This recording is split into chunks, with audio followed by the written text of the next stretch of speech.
justice est-elle trop laxiste? Les policiers auront moins de travail le jour où les gens qu'ils arrêtent seront en prison et y restent. La première, D'où provient ce sentiment de laxisme de la justice pénale? les clés, Vous dites la justice est laxiste. Oui. C'est faux. Arnaud Royson.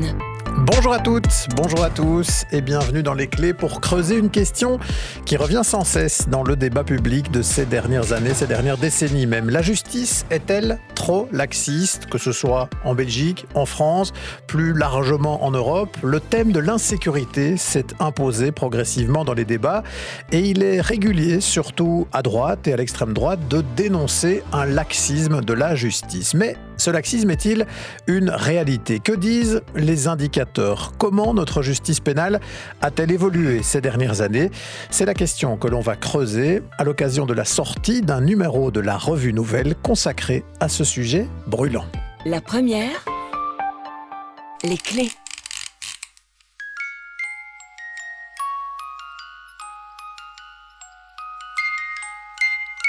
C'est une petite musique qui s'est largement imposée dans le débat public belge comme français ces dernières décennies. Il y a un sentiment de laxisme aujourd'hui dans les décisions de justice. Les policiers, ils arrêtent les gens. Mais le problème, c'est que certains doivent passer 5 ou 6 fois devant un juge pour être un jour condamnés. 80% des Français estiment que la justice est laxiste. La justice a reçu des instructions d'un laxisme absolu qui fait que des délinquants, parfois même des gens qui devraient être traduits devant la cour d'assises, font l'objet d'aménagements de peine. Cette société laxiste qui a déconstruit le respect a engendré une fabrique de barbares. Le schéma est presque toujours le même.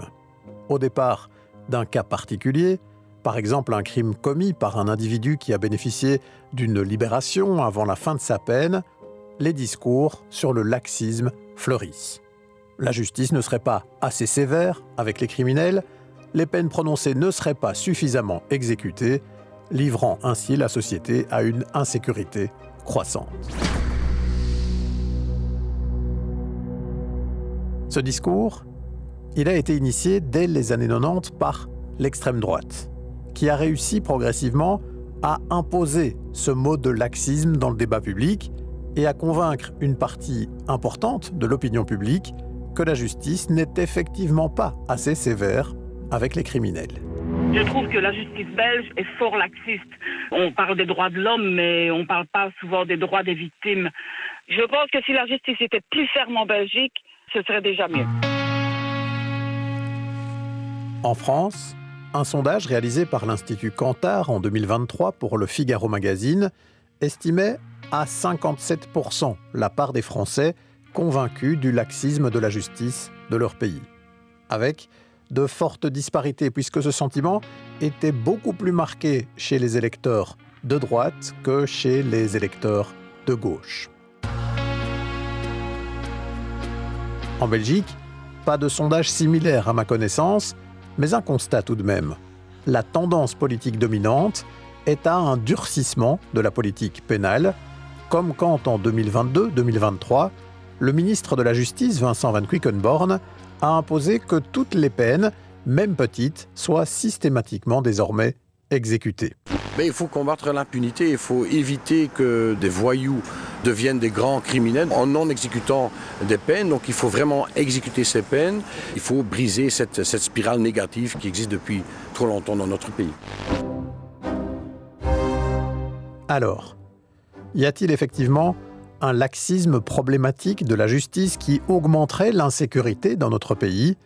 Au-delà des déclarations, des impressions, on va maintenant se pencher sur les faits, les indicateurs, les études menées scientifiquement sur le sujet pour tenter d'objectiver les choses.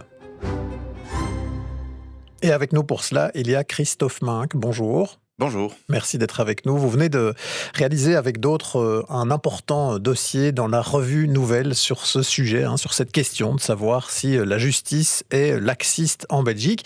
Et vous êtes par ailleurs, il faut le signaler, le directeur du département criminologie à l'Institut national de criminalistique et de criminologie. Alors, d'abord peut-être un élément que vous pointez dans votre dossier, c'est que même si ce discours sur le laxisme s'est imposé, qu'il s'est répandu ces dernières années, ces dernières décennies, le discours aussi sur l'insécurité qui est toujours extrêmement présent.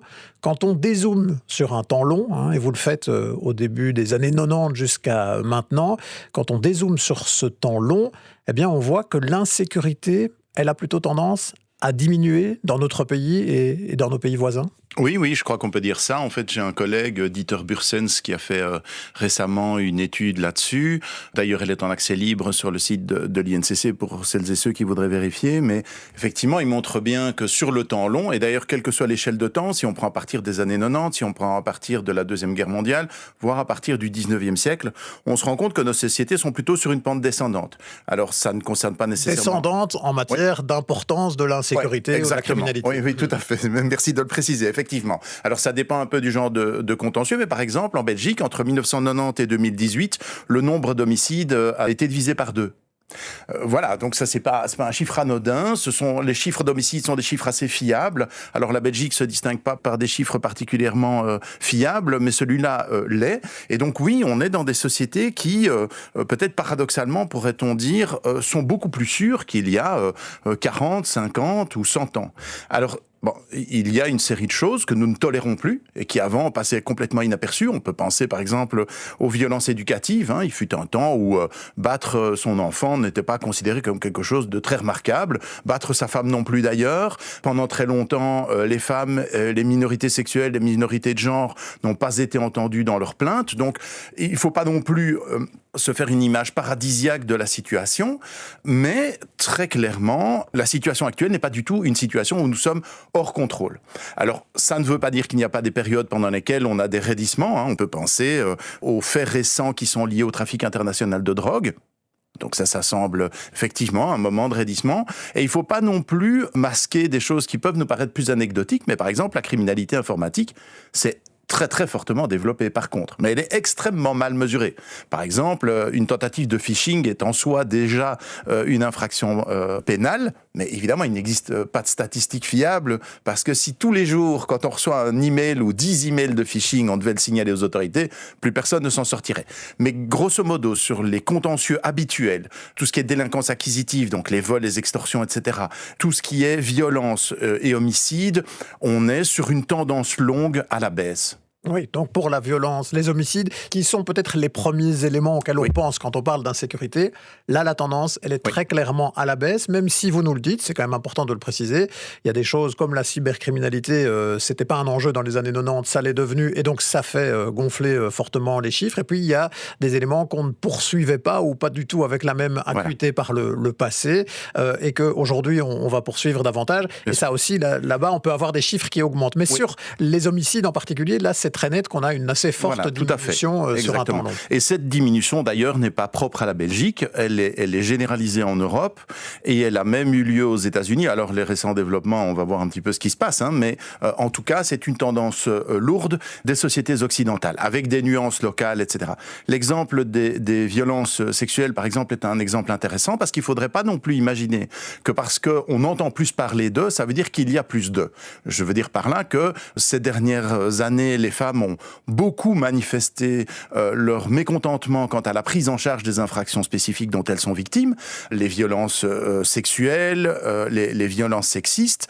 Ça ne veut pas dire qu'elles sont plus importantes aujourd'hui. Elles sont vraisemblablement moins importante aujourd'hui qu'il y a 50 ou 60 ans, mais aujourd'hui on en parle. Et c'est bien d'ailleurs, donc c'est pas du tout une critique de ma part, mais donc on a parfois tendance à imaginer que parce qu'on braque le projecteur sur un contentieux, tout d'un coup, oh là là, ces choses-là n'existaient pas avant parce qu'on n'en parlait pas. Ben oui, mais le problème était justement qu'on n'en parlait pas. Premier constat donc, même s'il est parfois difficile d'agréger des indicateurs qui évoluent au fil du temps, même si certains secteurs nouveaux de la criminalité se sont développés ces dernières années, la tendance globale est à la baisse sur les dernières décennies, en particulier en matière de violence physique et d'homicide. Ceci dit, ces chiffres peuvent masquer parfois des phénomènes plus localisés. Si on zoome sur Bruxelles, par exemple, là, on voit que le développement du trafic de drogue et de la grande criminalité qui est associée a plutôt eu tendance à faire repartir à la hausse les chiffres d'homicides ces dernières années. C'est vrai d'ailleurs pour d'autres grandes villes aujourd'hui en Europe, mais au global, à l'échelle de l'ensemble de notre territoire. Et si on dézoome depuis les années 90, la tendance lourde est claire. Elle est à une baisse de la violence physique. Et pourtant, la répression, elle, dans le même temps, a augmenté de manière très nette. Très très nette, oui, effectivement. Le chiffre qui est le plus connu, c'est évidemment la hausse de la population carcérale. Et ça, effectivement, on est passé en une trentaine d'années d'à peu près 8 500 détenus à 13 000. Donc c'est vraiment très très très spectaculaire. Mais ce qu'on sait moins souvent, c'est que parallèlement, toute une série d'autres chiffres ont augmenté. Notamment parce qu'on a diversifié l'arsenal de peines. Par exemple, la peine de travail, c'est aujourd'hui plus de 10 000 condamnations par an. Il y a à peu près 4 000 personnes qui sont sous surveillance électronique, en plus des 13 000 qui sont en prison. On a créé à plusieurs niveaux des sanctions administratives, qui sont aussi des sanctions de type pénal. On doit payer une somme d'argent quand on a commis une infraction. Donc on se rend compte qu'on a provoqué une diversification de l'arsenal de peine, à chaque fois avec l'argument qu'il fallait trouver des alternatives à la prison, en disant ça ne va pas, la prison, on n'en sort plus, il y a trop de monde en prison, on va créer autre chose. Mais cette autre chose, en fait, c'est ajouté. Et donc la prison a continué très tranquillement à monter, et parallèlement, évidemment, on a rempli d'autres cases qu'on venait de créer. Et donc aujourd'hui, on a vraiment une extension très très très spectaculaire des interventions punitives, pas strictement pénal, parce qu'on ne passe pas forcément devant un juge pénal, mais quand on passe devant un fonctionnaire sanctionnateur, par exemple, c'est une mesure qui est de type sanction, c'est une punition. On punit plus aujourd'hui, et nettement plus dans notre société, c'est ce que vous nous dites. Alors prenons un peu les différents éléments que vous venez d'évoquer dans le détail. Regardons d'abord les personnes qui sont aujourd'hui en prison, donc derrière les murs et les barreaux d'une prison. Vous l'avez dit, on est passé de 8 000 à pas loin de 13 000 aujourd'hui sur à peu près 25 ans. Donc c'est plus 60% à peu près, c'est énorme. Et malgré qu'on ait construit de plus en plus de nouveaux établissements pénitentiaires pour accompagner cette évolution, on est toujours aussi structurellement dans une surpopulation. Donc le nombre augmente, mais on reste quand même toujours en surpopulation. En effet, oui. Alors ça, c'est effectivement assez remarquable. À la page 29 du numéro de la Revue Nouvelle, il y a le graphique qui, pour moi, est le plus parlant là-dedans. C'est un graphique où on voit que la courbe de la capacité carcérale et la courbe de la population carcérale sont quasi parfaitement parallèles. Mais la population carcérale reste tout le temps au-dessus de la capacité carcérale. C'est-à-dire qu'en gros, on navigue entre 110 et 125% d'occupation en moyenne. Il y a des établissements qui sont plus surpeuplés que d'autres, mais enfin bon, passons. Et chaque fois qu'on construit une nouvelle prison, elle se remplit, elle se surpeuple et on est reparti dans un cycle. C'est très flagrant, par exemple, ici, de voir qu'on a construit Arrennes pour remplacer Forêt et Saint-Gilles. On a construit Arrennes plus grande que Forêt plus Saint-Gilles. On a rempli Arrennes. On a réussi à vider Forêt, mais on n'arrive pas à vider Saint-Gilles. Et donc maintenant, on a encore des détenus à Saint-Gilles et on a Arrennes. Et donc, on est dans une situation où la maîtrise de la population carcérale est un lointain souvenir. On n'a plus aucune maîtrise là-dessus. Chaque fois qu'on crée un établissement, il se surpeuple automatiquement. Et il y a un chiffre qui change aussi très peu au fil du temps, c'est la proportion de détenus qui sont là en détention préventive. Ça veut dire qu'ils n'ont pas encore été jugés, condamnés à une peine, mais qu'on les a mis en prison de manière préventive. 35% des détenus sont en détention préventive. Oui, alors la Belgique a une situation assez particulière au niveau de l'Europe parce qu'elle a un taux d'incarcération assez moyen. Le taux d'incarcération, c'est le nombre de personnes qui sont sous les verrous pour 100 000 personnes. Et nous, on est dans la moyenne européenne. Par contre, on a un taux de détenus préventifs, donc de gens qui sont avant condamnation, en attente d'une condamnation, qui est absolument effarant. Et effectivement, un tiers des personnes qui sont actuellement sous les verrous n'ont pas été condamnées et sont en attente d'une condamnation. Donc on a un usage très problématique de la détention préventive. Et ce que vous expliquez d'ailleurs dans votre article, c'est que le fait que l'on mette certaines personnes en détention préventive va avoir tendance à accentuer le fait que ces personnes vont écoper d'une peine effective de prison ferme dans la foulée. Est-ce que vous pouvez nous expliquer pourquoi ? Oui, en effet. Alors ça, c'est un effet qui est bien connu. Alors, il existe quelque chose qui s'appelle la détention préventive inopérante en Belgique. C'est-à-dire que si vous êtes mis en détention préventive parce que vous êtes suspecté de quelque chose, et puis on se rend compte que c'était pas vous, on vous innocente, vous avez droit à une indemnité. Vous n'avez pas passer 1 mois, 6 mois en prison pour rien, vous n'aviez rien fait, on vous donne une indemnisation. Ce mécanisme-là, quelque part, c'est une manière pour l'État de reconnaître qu'il a fait une erreur et qu'il n'aurait pas dû vous mettre derrière les barreaux. Le problème qu'on a aujourd'hui, c'est que quand quelqu'un a été en détention préventive, alors bon, évidemment, s'il est innocenté, tant mieux pour lui, mais ce mécanisme-là, il s'applique aussi si vous êtes condamné à autre chose que de la prison. Imaginons que vous fassiez 3 mois de préventive et que finalement vous êtes condamné à une peine de travail. On se dira, si en fin de compte, on ne le condamne pas à de la prison, c'est que c'était pas si grave que ça, et donc vous êtes indemnisé pour votre détention préventive. Et ça, en fait, ça a pour conséquence que les magistrats vont avoir tendance à confirmer la détention préventive et à dire, par exemple, j'aurais condamné avec un sursis complet, mais je vais juste prononcer un sursis pour ce qui excède la détention préventive. Ça va aussi avoir tendance à amener des magistrats à condamner à de la prison alors qu'ils auraient préféré une alternative s'il n'y avait pas eu de détention préventive. Et ça, c'est statistiquement bien établi qu'effectivement, décider d'un mandat d'arrêt en tout début de dossier, ça va avoir un effet fort sur les condamnations. Et donc, cette distinction qui semble assez claire entre les gens qui attendent leur procès et les gens qui sont condamnés, elle n'est pas si claire que ça, parce qu'il y a ce mécanisme-là qui fait que quand un magistrat instructeur a mis quelqu'un sous mandat d'arrêt pendant l'enquête, pendant son instruction, eh bien, ça a un effet direct sur l'établissement des peines. Il va y avoir une forme d'effet d'entraînement vers de la prison ferme. Alors donc ça, c'est pour les prisons, les personnes qui sont effectivement en prison, pratiquement 13 000 en 2025.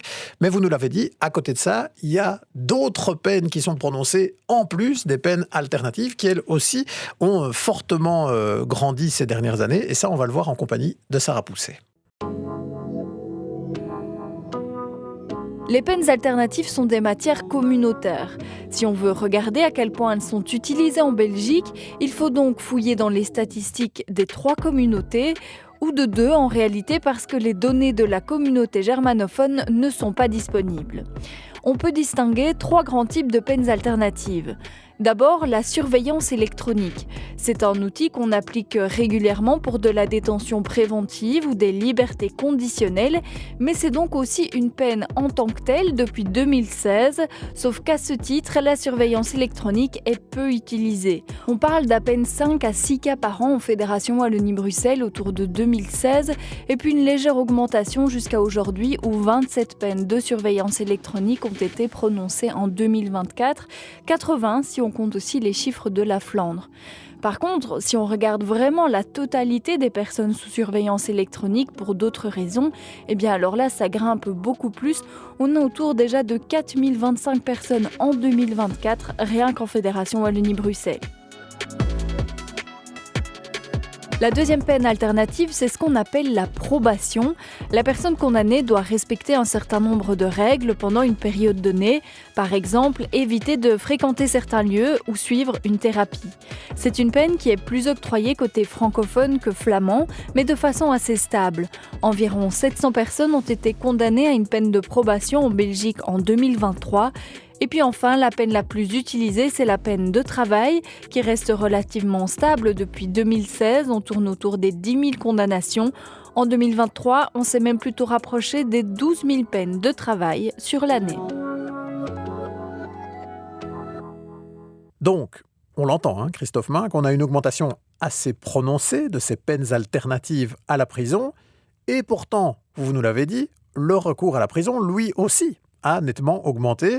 Ça veut dire que ce ne sont pas vraiment des peines alternatives, en somme. Ce sont des peines qui s'ajoutent. Ce ne sont absolument pas des alternatives, donc en fait elles n'ont pas eu, donc quand on regarde les statistiques, force est de constater qu'elles n'ont pas eu d'effet alternatif. Parce qu'en fait elles sont, sans doute qu'un des problèmes est qu'elles sont laissées à l'appréciation du magistrat qui continue de pouvoir choisir pour les mêmes infractions, soit des peines de prison, soit des peines dites alternatives, comme la peine de travail. Donc il n'y a pas eu d'effet de substitution parce qu'on n'a pas dit par exemple au magistrat, voilà, quand c'est un primo-délinquant, pas de prison, vous n'avez pas le choix, ça serait une peine de travail. Ça n'a pas été fait. C'est peut-être une erreur, c'est sans doute une des raisons pour lesquelles il n'y a pas d'effet alternatif. L'autre problème sans doute, donc ici on parle de peines et mesures alternatives parce que c'est un peu, voilà. Mais par exemple, la surveillance électronique, il est frappant qu'au départ on l'avait pensé, en tout cas on l'avait présenté comme un moyen de faire diminuer la population carcérale.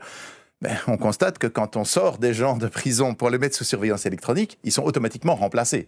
Et que là, pour l'instant, il y a de mémoire plus de 4000 condamnations à des peines de prison qui sont en attente d'exécution, tout simplement parce qu'on n'a pas de place. Et donc, on est dans un système dont on n'a pas le contrôle quelque part. Et alors, les peines de travail, par exemple, ont même un effet pervers. Donc, ma collègue Alexia Jonker l'a montré. Quand on prononce une peine de travail, il faut prévoir quelque chose si la personne n'exécute pas le travail auquel elle a été condamnée. Et donc, on prévoit une peine de prison subsidiaire. Et donc, il y a une proportion qui n'est pas négligeable de personnes qui vont échouer dans le cours de l'exécution de leur peine de travail et qui vont se retrouver en prison. Et donc, cette peine alternative, une proportion des gens qui sont condamnés à cette peine dite alternative vont en plus revenir vers la prison. Donc, on pourrait même considérer qu'elle se surajoute, qu'elle augmente l'afflux vers la prison. Alors, vous nous disiez qu'en plus donc, de la prison, des peines alternatives, on a ce qu'on pourrait appeler la répression administrative, donc qui ne passe pas par la justice, qui elle aussi a fortement augmenté ces dernières années. Donc, au global, vous faites l'analyse que, et vous nous l'avez dit, on punit de plus en plus en Belgique. Alors, la question évidemment qu'on peut se poser, c'est l'insécurité qui a diminué de manière globale, vous nous le disiez au début. Est-ce que cette diminution est liée au fait qu'on punit plus? Est-ce qu'on peut établir ce lien de cause à effet, de se dire c'est peut-être parce qu'on punit plus justement qu'on a une insécurité qui diminue? Non. Alors, on est face à plusieurs problèmes. Déjà en Belgique, on n'a aucun chiffre, aucune statistique qui permette d'établir l'efficacité d'aucune peine ou mesure. C'est-à-dire que la Belgique est extrêmement mal dotée en matière d'études, notamment sur la récidive. Donc ici, c'est ça dont il s'agit. C'est se dire, est-ce que si on opte pour une peine de travail ou une peine de prison avec une libération conditionnelle, on peut imaginer toute une série de scénarios, quels sont les différents effets que ça peut avoir sur la destinée, la carrière criminelle d'une personne. Ça, on n'a quasiment rien là-dessus. À l'INCC, on a commencé il y a 5-6 ans à faire les premières études de récidive en Belgique, mais on est très loin du compte. Donc on a beaucoup de mal à dire ça. Le deuxième indice quand même, qui est un indice assez fort, c'est qu'il n'y a jamais eu de corrélation entre les taux de répression et les taux de délinquance. C'est-à-dire qu'en gros, le nombre de gens qui sont dans le système pénal peut augmenter dans des périodes où la délinquance baisse et inversement. Par contre, on a établi des liens directs, et ça c'est notamment les travaux de Charlotte Van Est, qui ont montré qu'il y avait un lien direct entre les taux de répression et des indicateurs socio-économiques. Et ça c'est très intéressant, parce que là on peut se dire a priori, tiens c'est quand même assez étrange, on peut être dans des périodes, et elle l'a très clairement montré, où la conjoncture socio-économique s'écrase. Par exemple, au 19e siècle, le prix du pain augmente, le prix du charbon chute, ou au 20e siècle, le taux de chômage monte. Donc, mauvaise conjoncture économique, forte hausse de la répression, mais pas de hausse de la délinquance.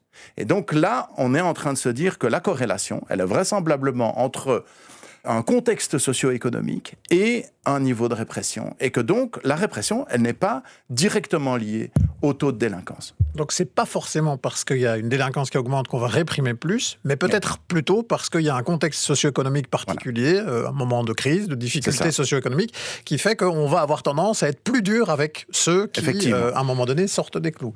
L'idée derrière ça, c'est qu'effectivement, quand une société va mal et qu'elle est inquiète, elle se crispe, en fait, quelque part. Et c'est quelque part ce qu'on voit, en fait. Ici, ces 40 dernières années, la focalisation sur la question sécuritaire au détriment de la question sociale, dans un contexte de stagnation, voire de crise économique à répétition, et de hausse du chômage, et puis de l'installation d'un chômage structurel, etc. Tout ça donne à penser qu'on est quand même a priori dans des sociétés qui ne vivent pas très très bien. C'est pas le grand optimisme pour l'instant. Et on constate que les sociétés inquiètes sont des sociétés qui deviennent dures, qui deviennent répressives, et qui deviennent en fait quelque part violentes avec les individus qui leur paraissent déviants. Un mot bref alors, puisqu'on arrive au bout, Christophe Minck. On a l'impression qu'ici, on est dans une spirale dont on peine à sortir. C'est-à-dire qu'on entend des experts tels que vous et tous les criminologues qui nous disent en fait qu'on a cette décorrélation entre une répression qui augmente et une criminalité qui a plutôt tendance à diminuer. Et pourtant, on reste dans cette matrice-là. C'est impossible d'en sortir ? Non, c'est pas impossible. Il y a des pays qui ont adopté d'autres trajectoires. Alors, ça demande déjà de regarder les faits en face, en fait. À un moment donné, il faut regarder la réalité en face, il faut regarder les chiffres. Quand on n'en a pas, il faut les construire. Et puis il faut se dire, voilà, ça c'est le réel avec lequel on joue. C'est comme quand il y a eu le Covid, c'est comme le réchauffement, il y a un moment, il y a des faits, ça nous plaît pas. C'est pas gai de se dire que le climat se réchauffe, c'est pas gai de se dire qu'il y a une pandémie, c'est pas marrant de se dire que on a perdu le contrôle du système répressif. Mais sur cette base-là, sur ces constats-là, alors on peut construire des choses. Et il y a des expériences étrangères qui montrent qu'il y a moyen de faire baisser ça et de mettre en place d'autres politiques plus positives. Mais cela passe donc, d'abord, on l'a bien compris, par une prise en compte de la réalité des faits, en utilisant les indicateurs existants ou en construisant les indicateurs nécessaires. Ce qui est sûr, en tout cas, c'est que le numéro très complet que propose la Revue Nouvelle, en partenariat d'ailleurs avec le réseau belge des criminologues francophones, donne déjà pas mal de clés pour sortir des idées reçues sur cette question de l'insécurité et du laxisme. On vous en conseille donc la lecture. Merci à Christophe Minck pour sa participation à cette émission. Merci à Valentine Gourdange pour la réalisation sonore, à la préparation Sarah Pousset et Arnaud Ruyssen. Et si cette émission vous a intéressé, n'hésitez pas évidemment à la partager autour de vous.